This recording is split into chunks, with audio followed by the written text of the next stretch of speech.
খলিল যে নিগারকে time pass হিসেবে ব্যবহার করছে সেটা আবার পুরোপুরি ফাঁস হয়ে যাবে আগামী পর্বে। বিস্তারিত জানতে সম্পূর্ণ ভিডিওটি দেখতে থাকুন। আসসালামু আলাইকুম প্রিয় দর্শক, সবার কি অবস্থা? হাজির হয়ে গেলাম দীপ্ত টিভির নিবেদিত বকুলপুর সিজন 2 এর 709তম পর্বে কী সব ঘটতে চলছে তার অগ্রিম খবর নিয়ে।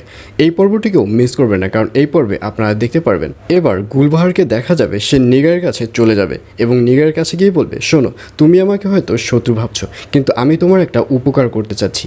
আমি তোমাকে বলছি যে তুমি খলিলের জন্য অপেক্ষা করো না, তুমি তাড়াতাড়ি উগান্ডা ভাইকে বিয়ে করে ফেলো, কারণ আমি খলিলের সাথে তোমাকে নিয়ে কথা বলেছি এবং খলিলের সাথে কথা বলার পর আমি যেটা বুঝতে পারলাম যে খলিল তোমাকে ভালোবাসে না। সে আসলে তার পদ এবং এমপি অর্থাৎ সে যে গ্রেডে রয়েছে এইসব নিয়ে সে ব্যস্ত রয়েছে। আমার মনে হচ্ছে খলিল তোমার সাথে শুধু সময় কাটাচ্ছে, আর যদি সময় নাই কাটাতো তাহলে অনেক আগেই তোমাকে বিয়ে করে ফেলতো। আর এইসব কথা শুনে নিগার এইসব কথা বিশ্বাস করতে চাইবে না।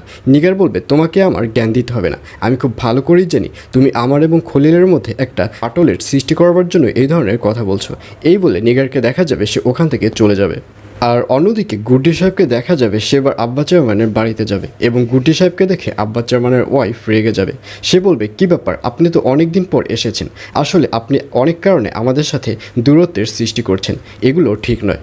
আর এইসব কথা শুনে গুড্ডি আর চুপ করে থাকবে না।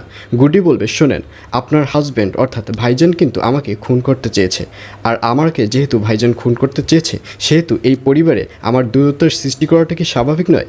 অন্য কোনো মানুষ হলে তো আপনাদের সাথে সম্পর্কটাই নষ্ট করে দিত, কিন্তু আমি তো সেটা করিনি, তারপরও আপনি এই ধরনের কথা বলছেন, নিশ্চয়ই আপনার মাথায় কোনো সমস্যা আছে। এই বলে গুড্ডি সাহেবকে দেখা যাবে সে ওখান থেকে চলে যাবে এবং এইসব কথা শুনে আব্বা চেয়ারম্যানের ওয়াইফ বিশাল একটা টেনশনের মধ্যে পড়ে যাবে।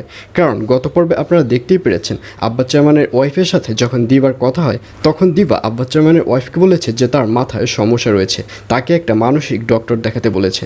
আর অন্যদিকে গুড্ডি সাহেবও বলছে যে তার মাথায় সমস্যা রয়েছে। আসলেই কি তার মাথায় সমস্যা রয়েছে? সে কি আসলেই সত্যি সত্যি পাগল হতে যাচ্ছে? এইসব ব্যাপার নিয়ে আব্বা চেয়ারম্যানের ওয়াইফকে বিশাল একটা টেনশনের মধ্যে পড়ে যেতে দেখা যাবে আগামী পর্বে। আর এছাড়াও থাকবে আরও আশ্চর্য সকল ঘটনা। সুতরাং সবাইকে বকুলপুর সিজন 2 এর আগামী পর্ব দেখার আমন্ত্রণ রইল।